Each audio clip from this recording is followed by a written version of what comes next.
Ah, it's a good face. I like it.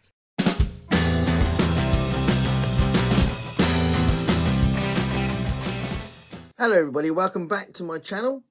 Welcome to my channel if this is the first time you're here. This is part 3 of my deep dive, if you like. It's a phrase I'm using a lot, on the Twilight Zone, the original series that ran from 1959 to 1964, 156 episodes, and I'm going to do 26 videos that cover every single episode.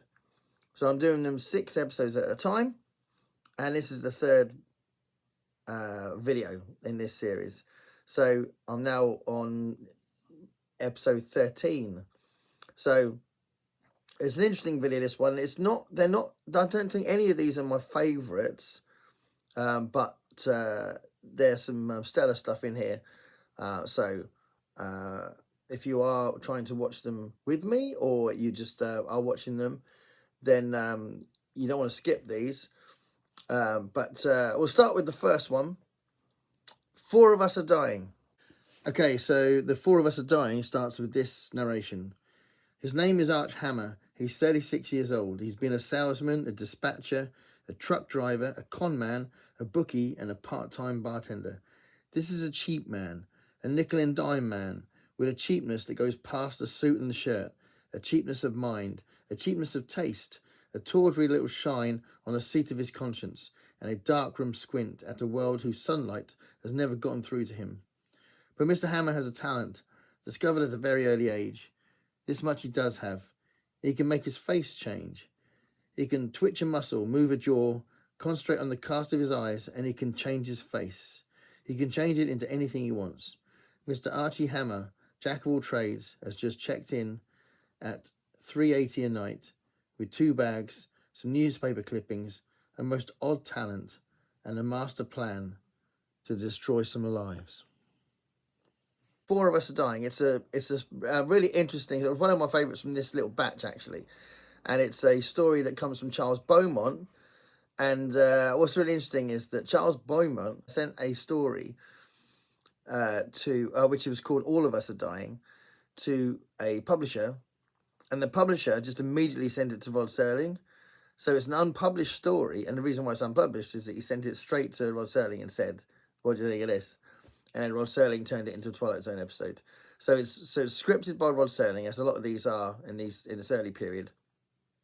But the initial story was written by Charles Beaumont, and it's a really cool story. The premise is one of those things you just sort of run with, because the narration says that the main character, the antagonist, if you like, not really a protagonist. He's not good.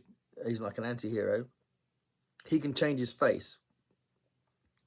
And the premise is, obviously, when he changes his face, he also changes into the mannerisms and voice of that person that he's seen, that he can change his face into. And basically, he's a dodgy guy who is manipulating that ability to better his situation, and actually to exploit a woman at the beginning of the story. And it looks like he's going to go off with her and take advantage of her. But the Twilight Zone makes him come up with a bit of a problem at the end of the episode. And it's really good. It's a really good episode. And it's got a really interesting score by Jerry Goldsmith as well. And Jerry Goldsmith appears in a couple of these, and it's really cool that he's there, because he's such a great composer, and he really does make a difference having Jerry Goldsmith's music in it. But yeah, I thought it was really good. Wasn't really sure where it was going to go, and the ending is brilliant. So 4 of Us Are Dying was really good. The second episode in this little batch is Third from the Sun.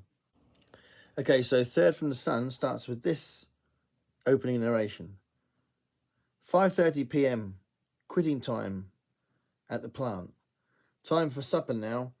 Time for families. Time for a cool drink on a porch. Time for the quiet rustle of leaf-laden trees that screen out the moon. And underneath it all, behind the eyes of the men, hanging invisible over the summer night, is a horror without words. For this is the stillness before storm. This is the eve of the end. And I found the Third from the Sun episode really compelling. And basically, the idea is that there's these two scientists that are aware that there's going to be a nuclear attack and the world is going to end. Basically, there's going to be a nuclear holocaust.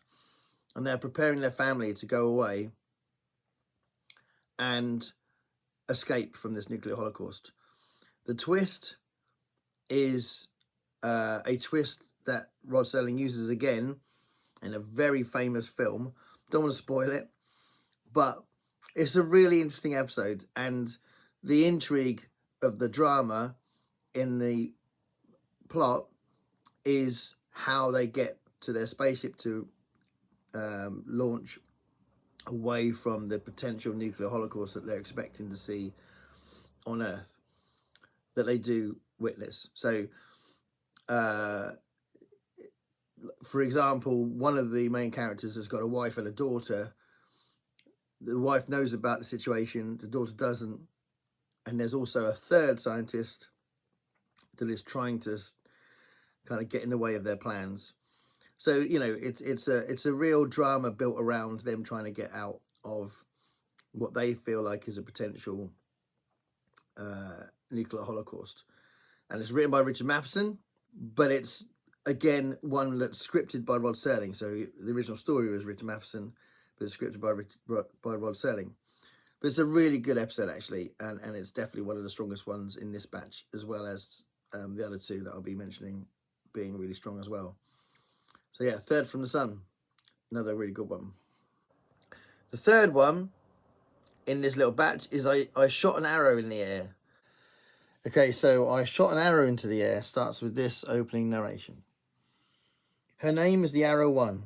She represents 4.5 years of planning, preparation and training, and 1,000 years of science and mathematics, and the projected dreams and hopes of not only a nation but a world. She is the first manned aircraft into space. And this is the countdown, the last 5 seconds before man shot an arrow into the air. And this is an interesting one, because this is one where, again, it was scripted by Rod Serling, but it came from a short story by Madeline Champion. And she wrote the story that was kind of part of a radio play, and then he took it on and made it into an episode of the Twilight Zone. And he paid her $500 to use the script, to use the story for his script. He's never done that again. So that's the only time in the Twilight Zone history that he paid for a story like that. So I think that's really interesting. And it's very rare also in the Twilight Zone. There's only, I think, one other time that happens where there's a mid-story narration as well. So the setup of the Twilight Zone is you get something at the beginning with Rod Serling introducing the story, and then you get a closing narration, which would be like some kind of message of the story or some sort of more moralistic kind of thing, or maybe just a comment about the mysterious nature of what's just happened in the Twilight Zone. There's some sort of closing narration. But with this episode, there's one in the middle of the episode.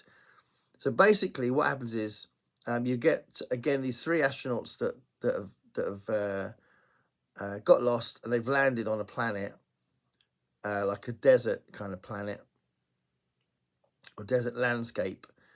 And one of them basically is panicking and is acting really irrational. And the story really is about that, and how the other two either deal with it or can't deal with it, and what this guy does, called Corey, in his state of instability, in his state of irrationality. And when he does something really dramatic and conclusive, if you like, I don't want to spoil too much, in the middle of the story, that's when this mid-narration comes on from Rod Serling, which is really interesting, because he's commenting on what's just happened, and it kind of drives the story forward. So yeah, that's really interesting. I shot an arrow in the air, and again, I don't want to spoil anything, but Rod Serling does repeat the twist again in a film that he wrote, this really famous film. God, I feel like I should spoil it. I'm going to spoil it. So it's the same twist as the Planet of the Apes, which was also written by Rod Serling. So the Planet of the Apes film had lots of different treatments, but the initial script was written by Rod Serling, based on the book, obviously, by Pierre Boulet. But yeah, the twist that he put in at the end of that is the twist of this episode, which was written before. So I think that's interesting. The fourth episode is The Hitchhiker. Okay, so The Hitchhiker begins with this opening narration. Her name is Nan Adams. She's 27 years old. Her occupation, buyer at a New York department store. At present on vacation. Driving cross-country to Los Angeles, California from Manhattan. Minor incident on Highway 11 in Pennsylvania, perhaps to be filed away under accidents you walk away from. But from this moment on, Nan Adams' companion on a trip to California will be terror. Her route, fear. Her destination, quite unknown.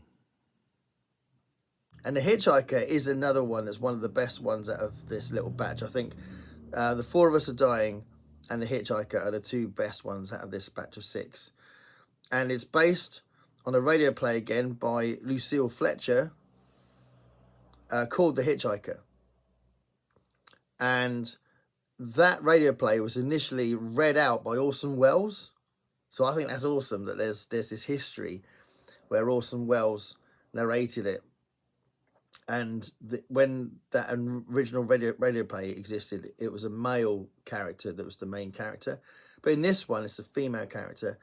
And the acting in this, same as all the other episodes, but the acting in this especially, I think Inga Stevens, who plays the main character, Nan Adams, she's absolutely brilliant in this.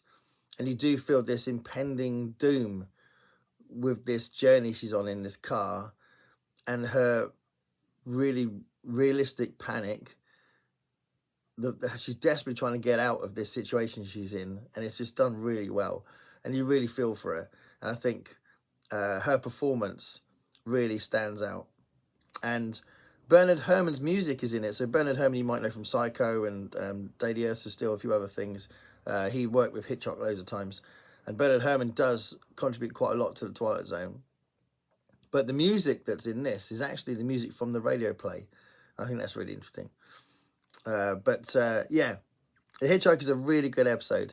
You can kind of see where the conclusion's going, but it's so beautifully done. And it's almost poetic as well in the way it does its storytelling, which is, to be fair, quite consistent with the Twilight Zone. It is a very poetic series. And when I'm reading these opening narrations, I feel like I'm reinforcing that. But yeah, just the way it's done is, and some of the camera angles that are used, some of the way it's directed is really interesting as well. That adds to this eeriness and adds to the drama, and again adds to your empathy for Nan Adams, the main character, and you really do feel for her. So yeah, it's a really strong episode, that one. And out of the ones that are less famous, I think it's one of the best ones. So yeah, that was The Hitchhiker. And then the fifth story in this little batch is called The Fever. Okay, so The Fever starts with this opening narration. Mr. and Mrs. Franklin Gibbs from Elgin, Kansas, 3 days and 2 nights, all expenses paid, at a Las Vegas hotel, won by virtue of Mrs. Gibbs' knack with a phrase. But unbeknownst to either Mr. or Mrs. Gibbs is the fact that there's a prize in their package neither expected nor bargained for. In just a moment, one of them will succumb to an illness worse than any virus can produce. A most inoperative, deadly, life-shattering affliction known as the fever. And The Fever was completely written by Rod Serling. So he wrote the script without someone else's story. So he wrote this one. And what I think what's interesting is that he was inspired to write this one from an incident that happened to himself. So basically, when the Twilight Zone had its initial success, he decided to celebrate by taking his wife Carol to Las Vegas to celebrate. So him and his wife Carol went to Las Vegas to celebrate the success of the Twilight Zone, and he felt this real compulsion to use this one-armed bandit that kept taking more and more of his money.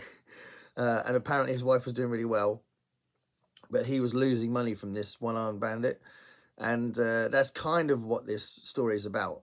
It's about a man who's a bit obnoxious. He's not a particularly likable man, but he is saying right at the beginning of the episode that he's never going to get involved in this gambling thing. He thinks it's disgusting. He's there because his wife wanted to be there. He's very rude to her.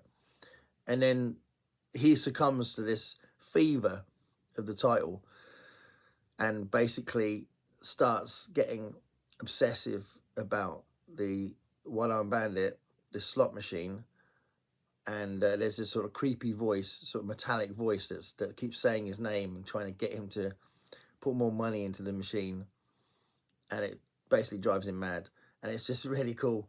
So yeah, very unlikable character like you often get in the Twilight Zone, and it's a very unhappy ending, but it works perfectly with the story. So yeah, The Fever is another good one. And then the last one is The Last Flight. And The Last Flight begins with this opening narration. Witness Flight Lieutenant William Terence Decker, Royal Flying Corps, returning from a patrol somewhere over France. The year is 1917. The problem is that the lieutenant is hopelessly lost. Lieutenant Decker will soon discover that a man can be lost not only in terms of maps and miles, but also in time. And time in this case can be measured in eternities. So this is another Richard Matheson story, but this time he's written the script as well. So this is the first time in the whole series where Richard Matheson's not only written the story, but also written the script.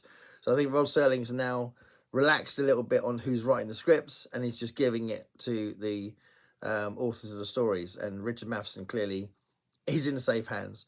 So it is based on a script that Richard Matheson wrote just called Flight, but the episode is called The Last Flight.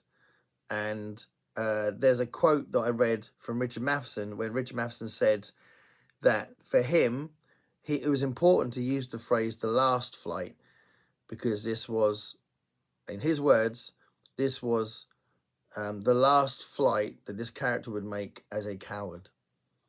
So I think that's interesting. And it's the third time that Richard Matheson was used as a writer as well. It's also using Bernard Herrmann's music again, but this time it's using Bernard Herrmann's music from Where Is Everybody, which was the first episode, which you might have heard me talk about on a previous video. So I think that's really interesting as well. But it's a good episode. Basically, a man discovers that he's fast forward 40 years in time, and it takes a while for the characters to realize that's happened, and by the time that's happened, there's conversations going on in another room when that main character's left the room, and that character doesn't realize that he's died. So yeah, it's done really well. The way that it kind of develops and the way that the story concludes is really good. But like an interesting little thing about this episode is that Rod Serling was so worried about the similarities to another show which was called Quiet Please. There was an episode of another anthology show on the radio called Quiet Please that had the same plot, and he was worried about being done for copyright infringement, so he tried to buy the rights to the show Quiet Please. He didn't actually manage it, but I just think it's interesting that he was so worried about copyright issues that he tried to buy the rights to the show. But yeah, he's never been done for stealing the idea or whatever. But yeah, that's the next batch of 6 episodes. As I said, I think 4 of Us Are Dying and The Hitchhiker are the 2 best ones. But they're good episodes and, full of great sort of Twilight Zone moments, classic Twilight Zone moments. And again, like this is really consistent through the series, fantastic acting and really interesting direction as well and camera work. So there we are. Let me know if you've seen those episodes. Let me know if you're intrigued by those episodes. And it's quite nice to see Richard Matheson fully on board as a script writer as well as the initial story idea writer. But yeah, we'll see how that develops as we go along. Thanks for watching. Stay curious, everybody. Bye.